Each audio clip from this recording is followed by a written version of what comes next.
Rubber. Think about every tire on every car, truck, and airplane on Earth.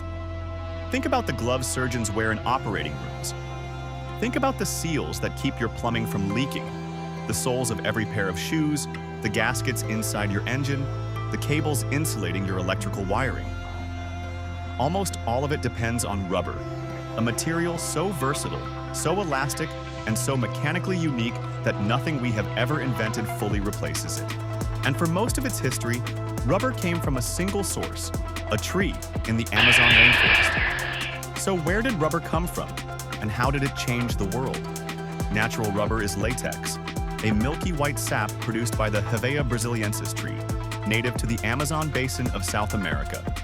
Indigenous peoples of the Americas had been using it for centuries before European contact, making waterproof clothing, bouncing balls, and coating fabrics. When European explorers brought samples back to the Old World in the 1700s, scientists were fascinated but puzzled. The material was elastic beyond anything they had encountered. But it had a serious problem.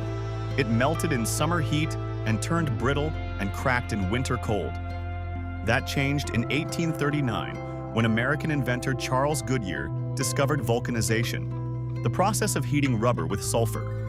The sulfur creates crosslinks between the long polymer chains of rubber, transforming a soft, unstable material into one that is tough, durable, elastic across a wide range of temperatures, and resistant to wear.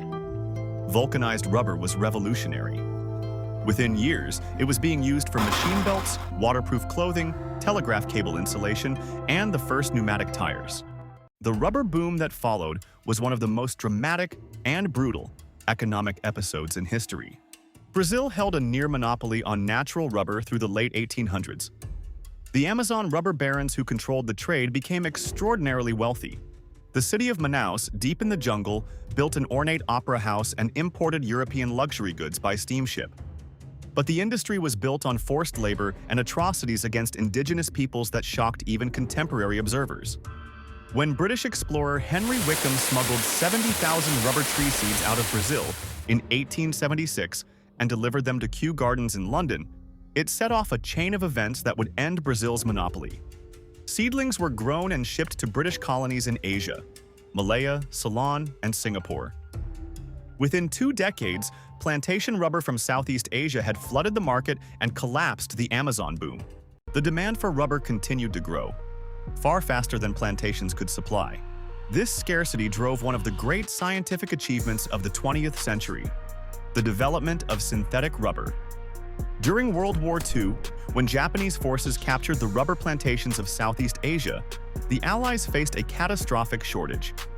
American, German, and Soviet scientists raced to develop workable synthetic alternatives.